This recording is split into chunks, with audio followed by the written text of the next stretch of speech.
वृंदावन बिहारी लाल की जय। हरि ओम तत्सत। श्रीमते रामचंद्राय नमः। ओम नमः परमहंसा स्वादित चरण कमल चिन्मकरंदाय भक्त जनमानस निवासाय श्री रामचंद्राय। कृष्णाय वासुदेवाय हरे परमात्मने प्रणतक्लेशनाशाय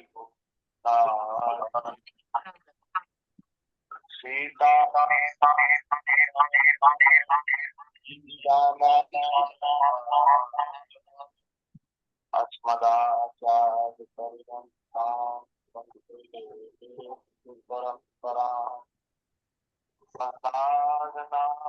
पराशर पुंडरीक व्यासांबरी कुशोनक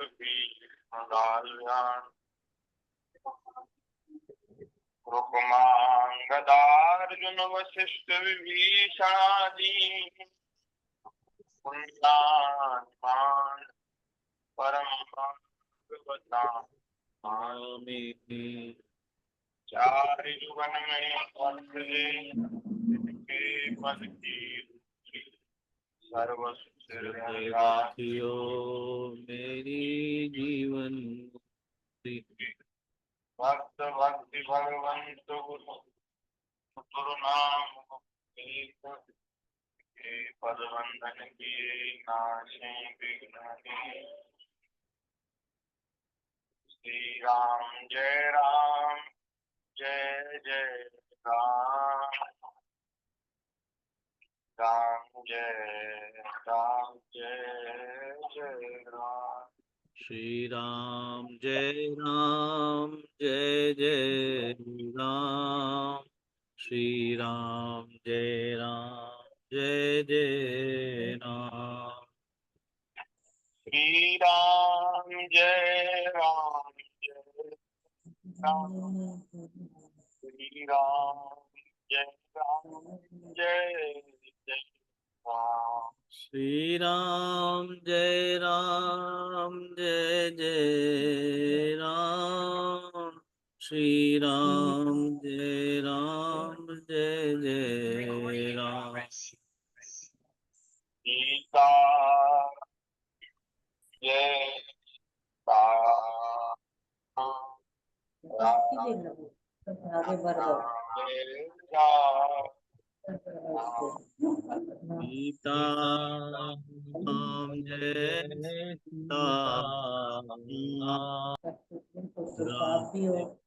श्याम जय राधे श्याम।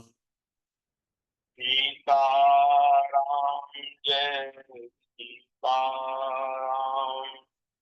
राधे श्याम जय राधे श्याम। सीता राम जय सीता राम।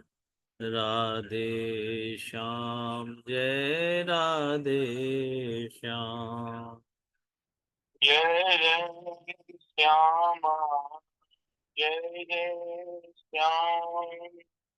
जय जय श्री वृंदावन धाम।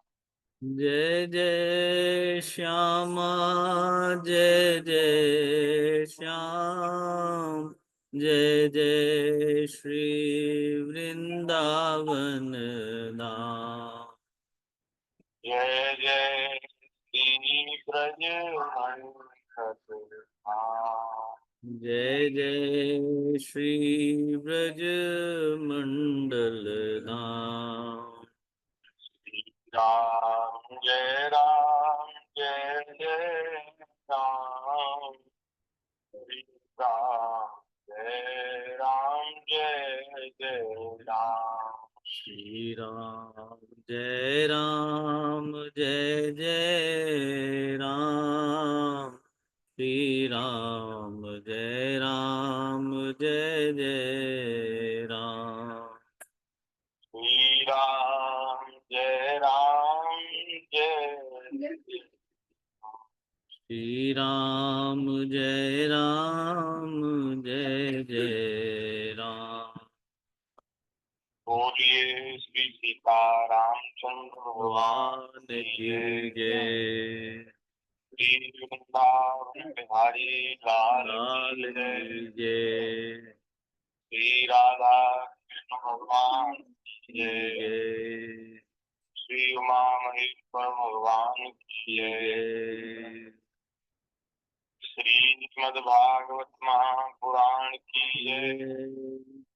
श्री सुखदेव जी महाराज की की जय। जय।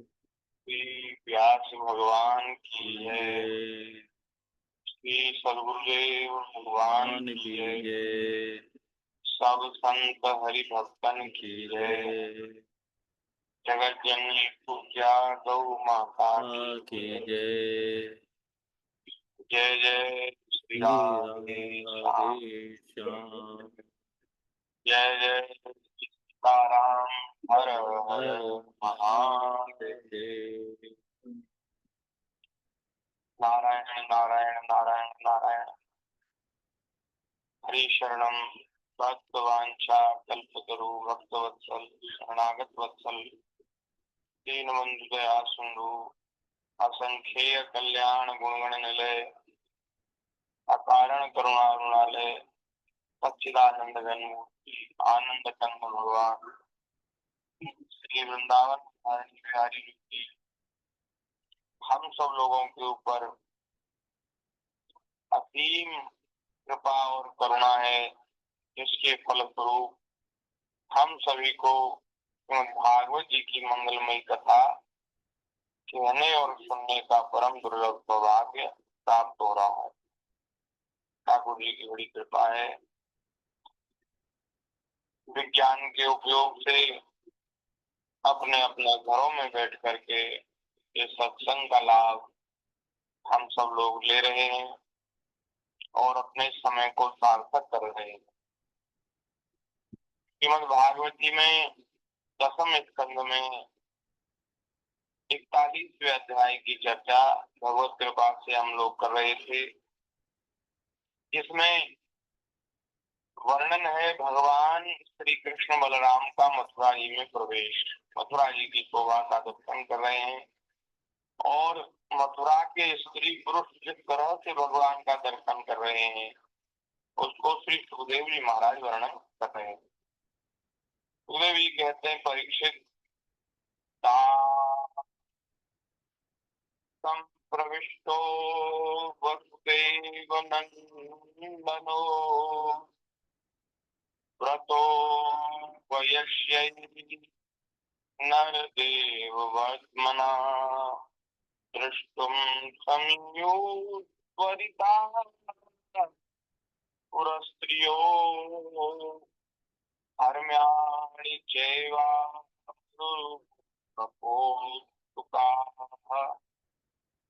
सुखदेव जी कहते हैं, परीक्षित वसुदेव नंदन भगवान श्री कृष्ण और बलराम जी ने ग्वाल वालों के साथ मथुरा नगरी में प्रवेश किया। भगवान राजमार्ग से प्रवेश कर रहे हैं। उस समय नगर की नारियां बड़ी उत्सुकता से उन्हें देखने के लिए अपने अपने घरों की अटारियों पर चढ़ गई, क्योंकि उन्होंने बहुत दिनों से गोपियों के मुख से भगवान श्री कृष्ण के सौंदर्य, माधुर्य, गुण और भगवान के लीला, भगवान की उदारता उसका श्रवण कर रखा था। गोपियां दूध दही बेचने के लिए मथुरा में आती हैं। उनके मन में तो श्री ठाकुर जी ही बसे रहते हैं। वे भगवान श्री कृष्ण की लीलाओं का गान करने लग जाती, भगवान के गुणों का गान करने लग जाती हैं। मथुरा की स्त्रियां भगवान के गुणों का श्रवण कर करके भगवान के स्वरूप में, भगवान की लीला में, भगवान के सौंदर्य में आसक्त हो गई, अनुरक्त हो गई। अब वे जब उन्होंने सुना कि अनंत अनंत अनंत सौंदर्य के सिंधु, करोड़ों करोड़ों काम कामदेवों के मद का मर्दन करने वाले भगवान श्री श्याम सुंदर पधार रहे हैं मथुरा में, तो वे अपने आप को रोक न सकी, लालायित हो गई भगवान का दर्शन करने के लिए और अपने अपने घरों की अटारियों पर चढ़ गई हैं। सुखदेव जी महाराज कह रहे हैं का वस्तु भूषण विस्मृत्य चेकं युगले कथा परा प्रत्येक पत्र श्रवणे कनुपुरा नान्त्वा द्वितीयं स्वपरा स्वलोचनम्। सुखदेव जी कह रहे हैं कि परीक्षित, किसी किसी ने जल्दी के कारण अपने वस्त्र और गहने उल्टे पहन लिए। कोई श्रृंगार कर रही थी, कोई मथुरा की नारी, तो दूसरी ने कहा अरे सखी तू क्या श्रृंगार में लगी है, बताओ। श्री कृष्ण और श्री बलराम वे राजमार्ग से निकलते हुए जा रहे हैं, जितनी देर में श्रृंगार करेगी उतनी देर में तो निकल जाएंगे, तो जल्दी कर। और जल्दी से तो श्याम सुंदर श्री कृष्ण का दर्शन कर ले। तुम्हारा जल्दी में जो काम होता है हड़बड़ी में, वो प्राय ऐसा ही होता है, उल्टा सीधा हो जाता है। तो वस्त्र और आभूषण सब उलट पलट पहन लिए, उल्टे पलटे पहन लिए। उनको ये भूल गया कि ये आभूषण कहाँ पहनना है। किसी ने भूल से कुंडल कंगन आदि जोड़े से पहने जाने वाले आभूषणों में एक ही पहना और चल पड़ी। एक हाथ में कंगन है, एक हाथ में नहीं है, एक हाथ में एक कान में कुंडल है, दूसरे कान में कुंडल नहीं है। ऐसा विचित्र वेश बना लिया। कोई एक ही कान में पत्र नामक आभूषण धारण कर पाई थी, तो किसी ने एक ही पांव में पायजेब पहन रखा था। और महाराज और तो और क्या कहेंगे, कोई सखी तो अंजन लगा रही थी, एक आंख में लगा लिया था काजल, और दूसरी बिना काजल लगाए ही दौड़ पड़ी, चल पड़ी। अश्नन्ते का सदपास्य सोत्सवा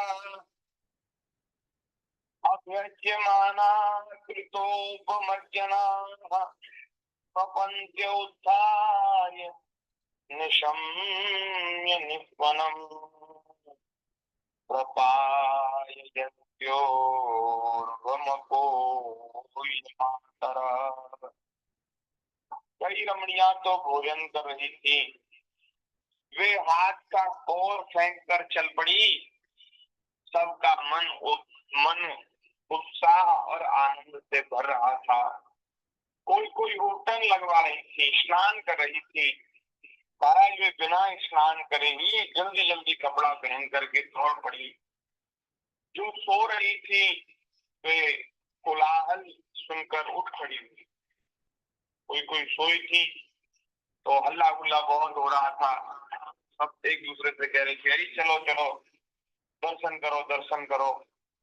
तो शोर में हल्ला में उनकी नींद खुल गई, और नींद खुली तो पता चला के सभी ये गोपियां, सभी स्त्रियां भगवान के दर्शन के लिए दौड़ी जा रही हैं।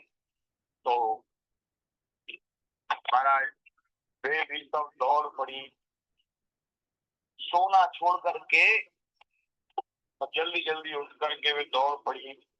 उनका मन आनंद से भर रहा था। जो माताएं बच्चों को दूध पिला रही थी, वे उन्हें गोद से हटाकर भगवान श्री कृष्ण को देखने के लिए चल पड़ी। बिल्कुल ऐसा ही वर्णन है जैसा रासलीला के प्रसंग में हमने श्रवण किया। जब भगवान बांसुरी बजाते हैं तो गोपियां कैसे दौड़ती हैं, कैसे भागती हैं बांसुरी की धुन को सुनकर भगवान के दर्शन के लिए। तो ऐसा ही है मथुरा में भी और ऐसा ही वर्णन महाराज रामचरितमानस में जब श्री राम जी जनकपुर देखने के लिए, जनकपुर की शोभा का दर्शन करने के लिए विवाह के अवसर पर धनुष यज्ञ हो रहा था ना जनकपुर में, तो धनुष यज्ञ में विश्वामित्र जी के साथ पधारे थे सरकार जी। तो वहां जिस तरह से राम जी ने जनकपुर में प्रवेश किया, जनकपुर की स्त्रियां जिस उत्साह से, आनंद से भगवान का दर्शन करने के लिए दौड़ी, ऐसा ही वर्णन मथुरापुरी में जब भगवान श्री कृष्ण पधार रहे हैं तो वहां स्त्रियां और पुरुष दोनों ही, और सबके अलग अलग भाव हैं, अलग अलग भावों से भगवान का दर्शन कर रही हैं। जाकी रही भावना जैसी मूरत देखी दिन ऐसी।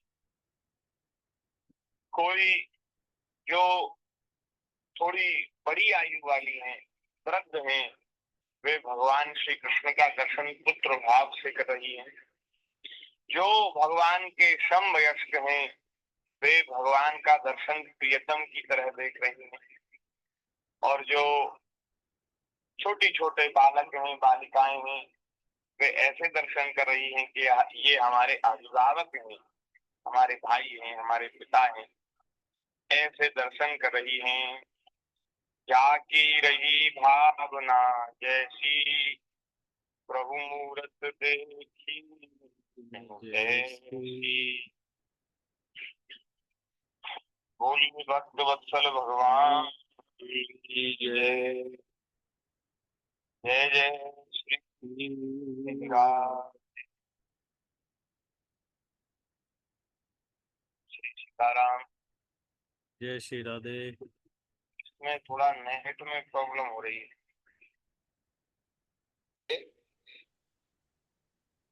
कि श्री ठाकुर जी मथुरा में प्रवेश करके मथुरा की शोभा का दर्शन कर रहे हैं। बोलिए भक्त वत्सल भगवान की जय। कमल नयन भगवान श्री कृष्ण मतवाले गजराज के समान बड़ी मस्ती से चल रहे थे। उनके भगवान बड़े आनंद से चल रहे थे। उन्होंने लक्ष्मी जी को भी आनंदित करने वाले अपने श्याम सुंदर विग्रह से नगर नारियों के नेत्रों को बड़ा आनंद दिया, और अपनी विलासपूर्ण प्रगल्भ हंसी तथा प्रेम भरी चितवन से उनके मन को चुरा लिया। मथुरा की स्त्रियां बहुत दिनों से भगवान श्री कृष्ण की अद्भुत लीलाएं सुनती आ रही थीं। उनका चित्त चिरकाल से श्री कृष्ण के लिए चंचल व्याकुल हो रहा था। आज उन्होंने उन्हें देखा। बहुत दिनों से जिन्हें देखने की इच्छा हो, जब वो नेत्रों के सामने आते हैं, जब वो दृष्टिगोचर होते हैं, तो फिर उस समय वो आनंद का अनुभव जो होता है उसको वही जान सकता है। तो आज जब उन्होंने देखा तो बड़ा आनंद हुआ। भगवान श्री कृष्ण ने भी अपनी प्रेम भरी चितवन और मंद मुस्कान की सुधा से सींचकर उनका सम्मान किया। परीक्षित, उन स्त्रियों ने नेत्रों के द्वारा भगवान को और अंदर ही अंदर उनका आलिंगन किया, उनके स्वरूप का आलिंगन किया। उनका शरीर पुलकित हो गया और बहुत दिनों की विरह व्याधि शांत हो गई। मथुरा की नारियां अपने अपने महलों की अटारियों पर चढ़कर बलराम और श्री कृष्ण पर पुष्पों की वर्षा करने लगी। प्रासाद शिखरारूढ़ा प्रीत्युत्फुल्ल मुखाम्बुजा अभ्यवर्षन् सौमनस्यै प्रमदा बलकेशवो। उस समय उन स्त्रियों के मुख कमल प्रेम के आवेग से खिल रहे थे। ब्राह्मण, क्षत्रिय और वैश्यों ने स्थान स्थान पर दही अक्षत जल से भरे पात्रों से, फूलों के हार से, चंदन और भेंट की सामग्रियों से भगवान श्री कृष्ण और बलराम जी की पूजा की। भगवान को देखकर सभी प्रवासी आपस में कहने लगे, धन्य है, धन्य है। गोपियों ने ऐसी कौन सी महान तपस्या की है जिसके कारण वे मनुष्य मात्र को परमानंद देने वाले इन दोनों मनोहर किशोरों को देखती रहती। ऐसा कौन तप करके आई हैं, ऐसा कौन साधन करके आई हैं गोपियां, जो श्री ठाकुर जी का उन्हें निरंतर दर्शन प्राप्त होता है। वे कह रहे हैं हम लोगों को तो आज ही ये दर्शन सुलभ हो रहा है, और गोपियां तो ब्रज के जो जन हैं, ब्रजवासी जन हैं, वे तो निरंतर इस झांकी का दर्शन करते हैं। तो निश्चित रूप से वे सब भाग्यशाली हैं।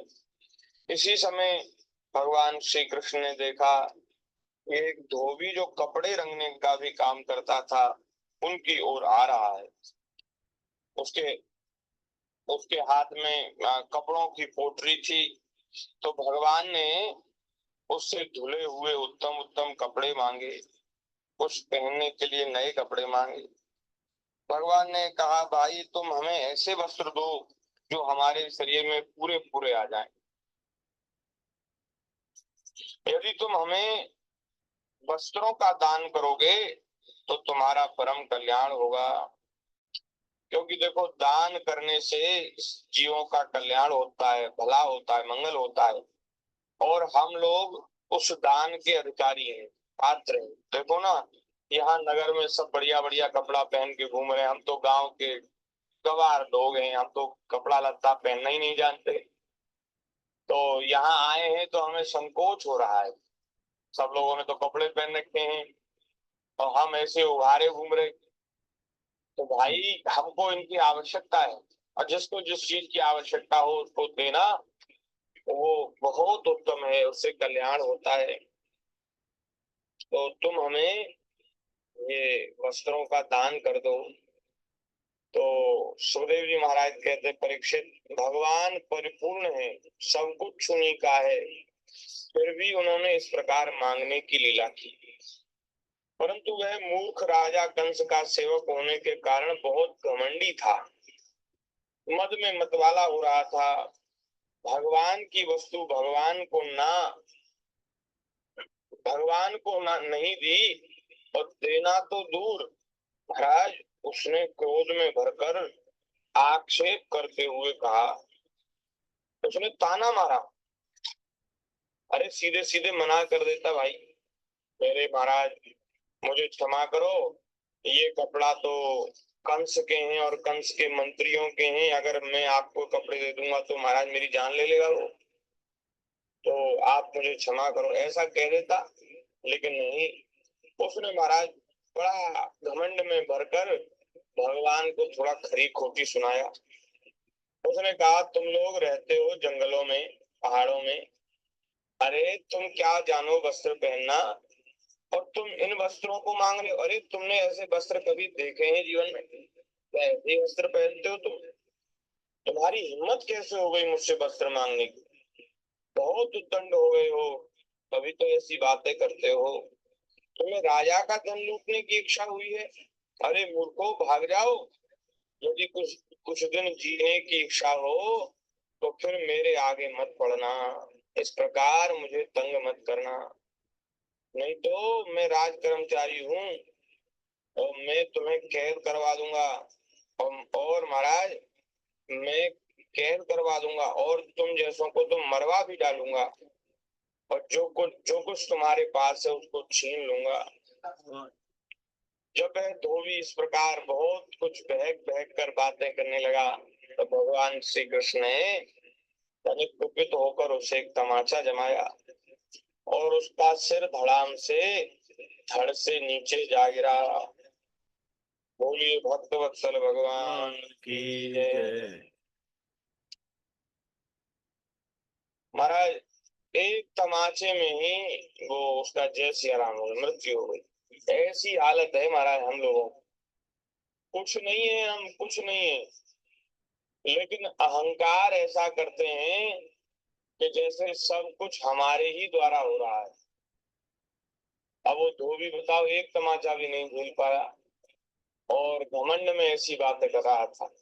ये जो अहंकार है ये ही हमारे पतन का कारण है, उसी से जीव का पतन होता है। इसलिए जो मनुष्य अपना मंगल चाहता हो, अपना भला चाहता हो, उसको अहंकार का त्याग कर देना चाहिए और सब वस्तु भगवान की है और भगवान की सेवा में लगा करके उस भार से मुक्त हो जाना चाहिए। कोई वस्तु हमको दे रखी है ठाकुर जी ने और वो है भगवान की। कोई धरोहर किसी के पास रखी हो तो धरोहर रखने वाला चिंतित रहता है कि भाई इसकी सार संहार कैसे करूं।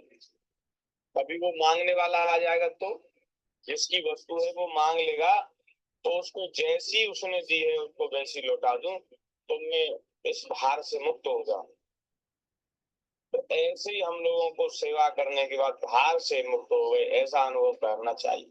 लेकिन हम तो कर लेते हैं अहंकार, हमने ऐसा कर दिया, हमने वैसा कर दिया, हमने तो ऐसे सेवा करी, हमने वैसे सेवा करी। अरे क्या सेवा करी, सब भगवान की वस्तु थी, ठाकुर जी की वस्तु थी, ठाकुर जी जैसा चाहा वैसा उसको उपयोग में ले लिया। जो भगवान की दी हुई संपत्ति को अपनी समझता है वो, महाराज भागवत जी में एक जगह श्लोक आया है, वो कहते हैं वो चोर है। किसी ने हमारे पास भी धरोहर रखी और उस धरोहर को हम अपना समझने लग गए और उसको हम अपने उपयोग में लेने लग गए। तो बताओ ये गलत बात है कि नहीं, बेईमानी है कि नहीं? बेईमानी है। जब उसने मांगी तो हमने हाथ खड़े कर दिए, बोले हमारे पास नहीं है आपकी कोई वस्तु, आप कब दे गए थे हमें, वैसे हम हमारे ऊपर वो लगा रहे और वस्तु दी थी। तो ये हमारी बेईमानी सिद्ध होगी, चोरी सिद्ध होगी। तो जो भगवान ने दिया है उसको भगवान की सेवा में लगा दें, क्योंकि सब कुछ भगवान का ही है, ठाकुर जी का ही है महाराज। सब कुछ यहीं से मिला था और ये सृष्टि भगवान की है, पृथ्वी भगवान की है, यही मिला था यही छोड़ के जाना है। हमसे पहले कितने आए कितने चले गए वो भी नहीं लेके गए, वो भी सब यही छोड़ गए। तो हम कहाँ किस बात को अपना माने, क्यों अभिमान करें? ये अभिमान ही महाराज जीव का मंगल नहीं होने देता।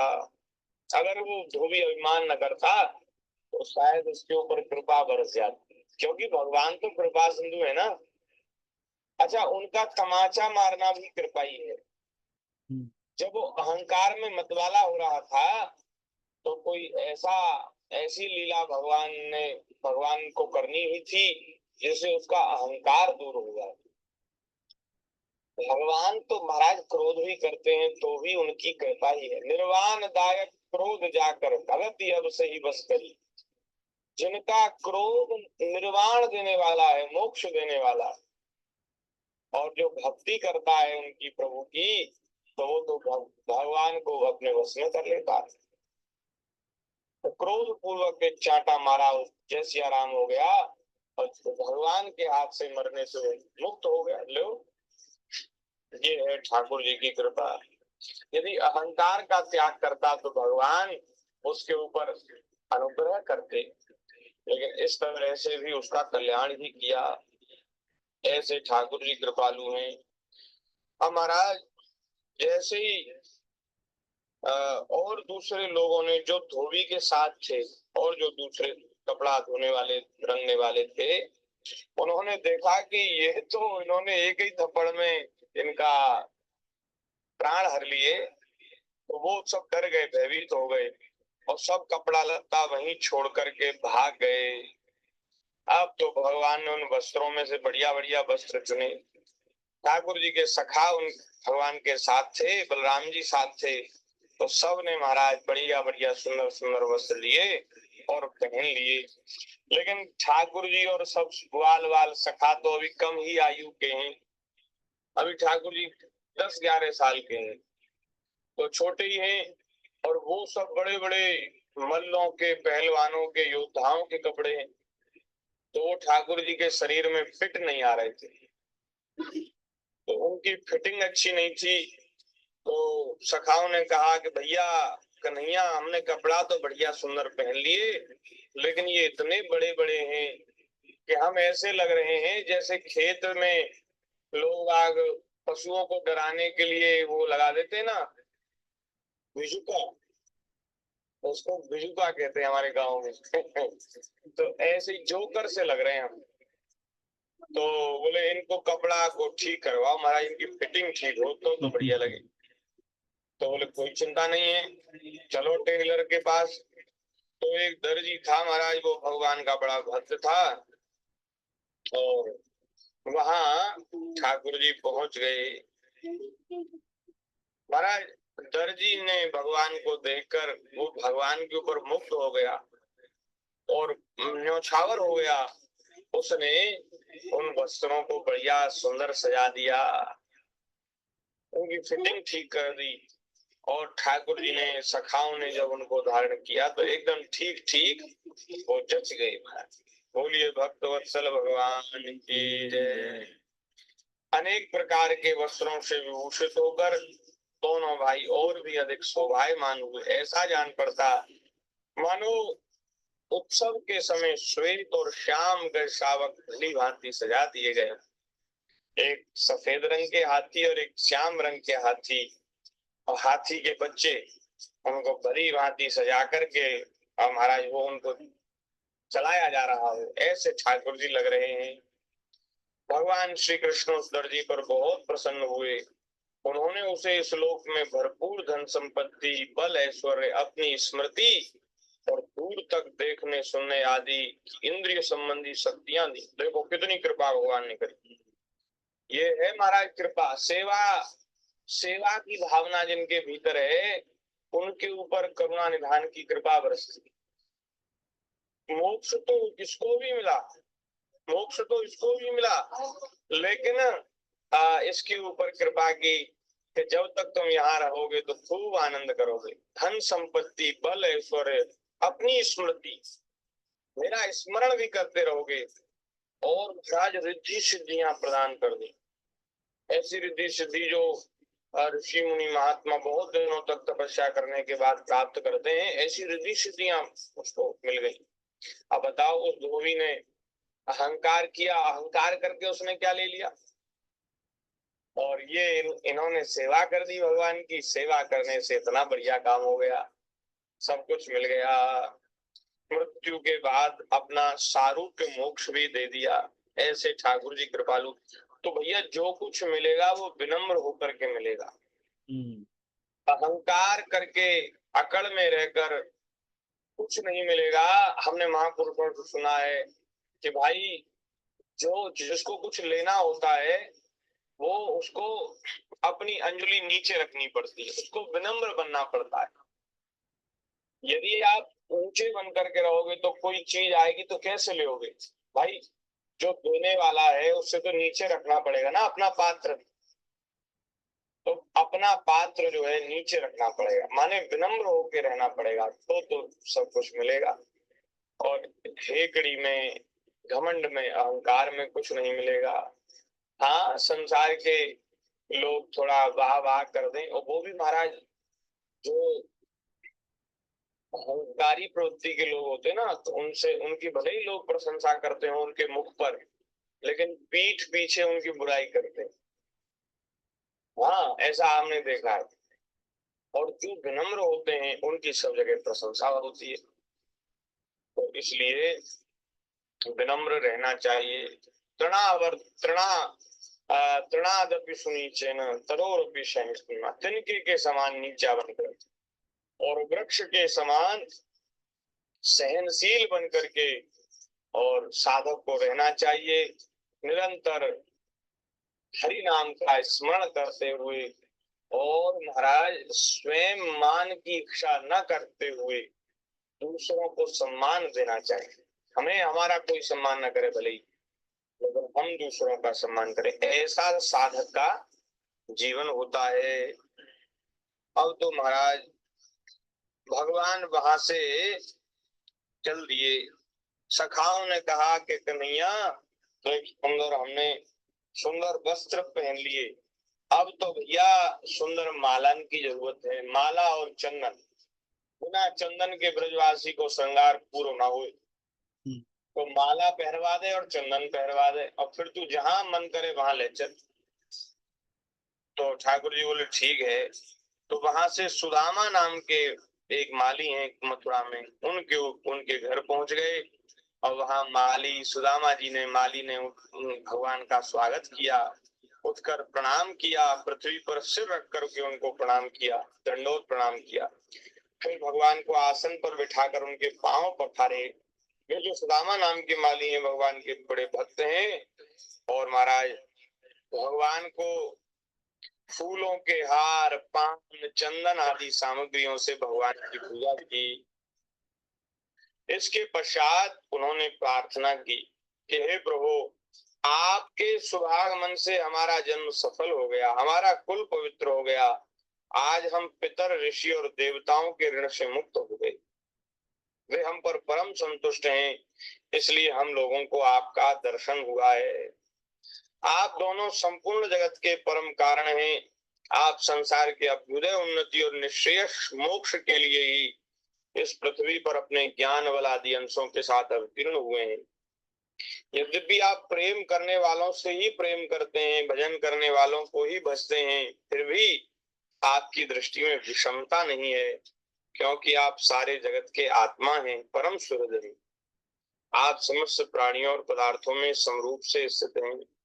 मैं आपका दास हूँ, आप दोनों मुझे आज्ञा दीजिए कि मैं आप लोगों की क्या सेवा करूं। और महाराज सुखदेव जी महाराज कहते हैं, सुदामा माली ने इस प्रकार भगवान की प्रार्थना करने के बाद भगवान का अभिप्राय जानकर बड़े प्रेम और आनंद से भरकर अत्यंत सुंदर सुंदर तथा सुगंधित पुष्पों से गुथे हुए हार उनको पहनाए और अपने आप को सफल, अपने जीवन को सफल माना।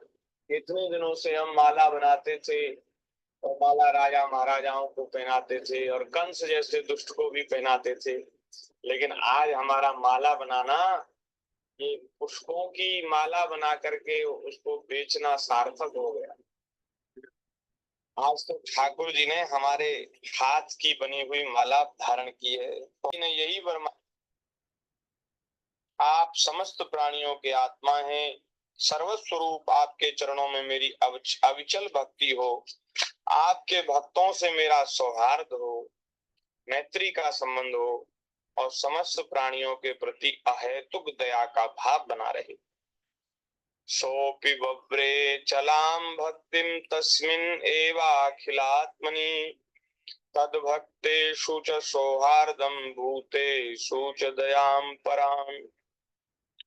और भगवान श्री कृष्ण ने सुदामा को उसके मांगे हुए वर दे दिए और ऐसी लक्ष्मी भी दी जो वंश परंपरा के साथ बढ़ती जाए। जैसे इसका वंश बढ़े वैसे ही इसके यहाँ लक्ष्मी बढ़ती जाए, और साथ ही बल, आयु, कीर्ति तथा कांति का भी वरदान दिया। और भगवान श्री कृष्ण बलराम वहां से विदा हुए। यहाँ ये 41वां अध्याय संपन्न हो गया। 42वें अध्याय की चर्चा भगवत कृपा से हम यथामति यथा समय करेंगे। आज के सत्संग को यहीं विराम। आप सबको प्रणाम। जय सिया राम। 1 मिनट भगवान के नाम का कीर्तन। हरि शरणम हरि शरणम हरि शरणम हरि शरणम हरि हरि शरणम हरि शरणम हरि शरणम हरि शरणम हरि शरणम हरि शरणम